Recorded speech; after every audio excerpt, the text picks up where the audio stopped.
and as a consequence of that, the cost of living continues skyrocketing. But as you know, anybody will tell you there are only 4 things in the world that a government needs to address seriously. The first thing is food.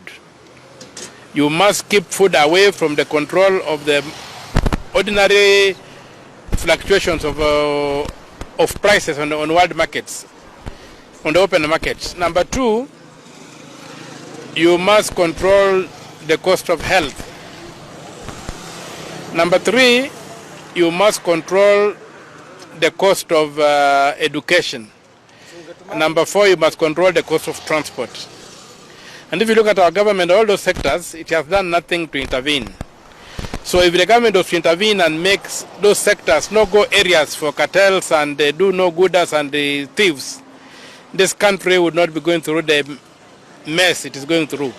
Somebody will be very comfortable living on the street and sleeping on the rough on the street, but having food in his stomach and being able to be treated when he is sick. It doesn't require a house over food. It doesn't require shelter over health. It doesn't require shelter over education. And it needs to move around. So our government has literally failed to address the key areas, and there are 4. Food, health, education, and transport. Those 4 areas have failed. Those are the 4 areas that burden the citizen most. So you need a government that can take political action to address those issues and see how it can cushion the ordinary person from the vagrancies of those commodities, or the effects of those commodities on their lives. But when I look at it, I don't see it in President William Ruto, especially now that he has surrendered his mind to the mind of the IMF and the World Bank. IMF and the World Bank have just one purpose: to create client states. And if you look at the policies that have been rolled out by the Kenya Kwanza government, they are largely designed to make Kenya a client state, to put Kenya on its knees so that you can keep on moving around with a beggar's ball. Production in Kenya has become too expensive. So everything is going to shrink, the economy is going to collapse, and we shall begin begging all over the world. And we shall be a perfect client state for the West. So William Ruto, I think, is empty. This head is empty in terms of what are the existential threats that face the black people, that face Africans. He swallowed the issues of the white man, the way they are packaged. He doesn't understand crony capitalism, how it works. So he has now become an agent of the West to destroy an African state. And some of the things he is doing are bordering on treason.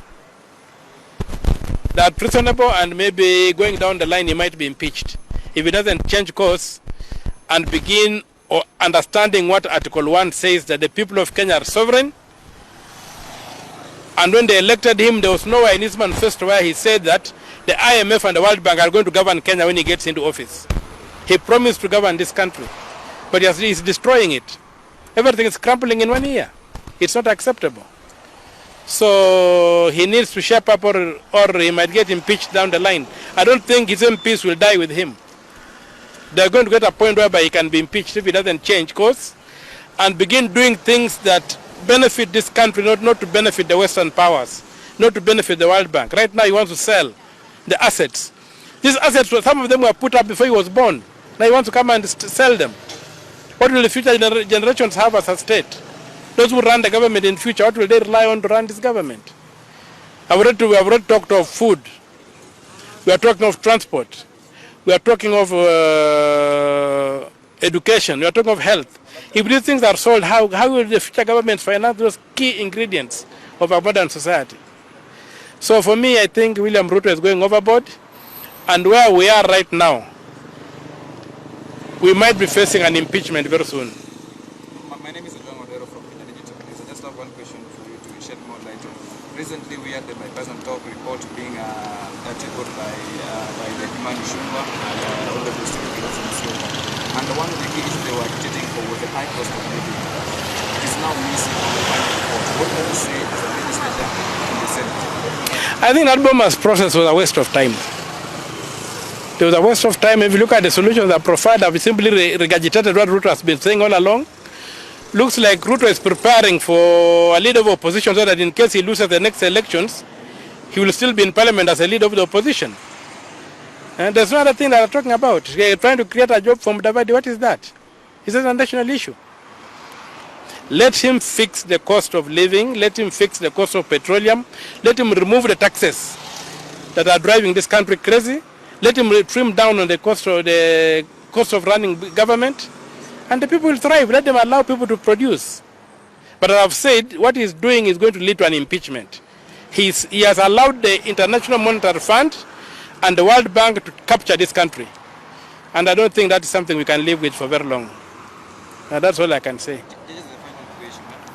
Do you see a possibility of the official opposition leader in the country, Raila Odinga, maybe coming up with a solution to end electoral investigation in the Republic of Kenya? Because what we saw in the middle of 2022, some Kenyans were saying maybe President Ruto rigged to become the President of the Republic of Kenya. Do you see a possibility of Ruto and Raila ending electoral processes in Kenya? I don't see that. The only people who could end that was the Supreme Court, but the Supreme Court has sold its soul. Look at what they've done to the electoral system. They even manufactured something called spoiled ballots. When the Constitution does not allow for spoiled ballots, because the Constitution anticipates a digital election, not a manual election. Let us go digital. Let us go the Brazilian way, and we shall resolve all these things. Anybody who wins will be known automatically. Anybody who loses will be known automatically. But the Supreme Court went to bed with those who don't want a digital election in this country. And that's why the mess is. It's not Raila to fix. It's the Supreme Court to get its act together and accept that the system of election that we have under the Constitution of Kenya, which can give us a simple, accurate and verifiable election, is a digital election. And verifiable by who? Verifiable by the voter. I want to be able to vote. I'm given a serial number. When I go home, I go to the computer, to the website of the IBC. I can trace my vote and know that it went to the candidate I voted for. That's the level of verifiability we need. Not all this nonsense the Supreme Court has been putting us through. It has totally messed up the Constitution, and the problem is the Supreme Court, not Raila. Thank you. Just before you go, many Kenyans have been blaming both the senators and members of parliament, especially during the finance bill before it became a finance act. Some of them are saying, where were you when this thing was being passed? What can you say? First of all, the finance act does not come to the Senate. Yes. Because of the machinations Uhuru had with in the last government and the kind of senators we had, they agreed that the budget will not be done in the Senate, it will only be done by the National Assembly. It is something we are fighting to change. But then when you go to the National Assembly, there's something they call the budget office. The budget is brought, it's dumped there, taken to the budget office where all manner of things are traded, and then the assembly votes on the report of the budget committee. They don't interrogate the budget.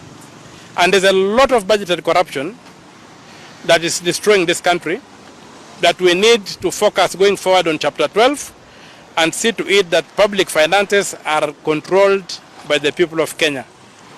Right now, even if you look at the structure of the Treasury, the Treasury under Article 225 Clause 1 is supposed to be independent.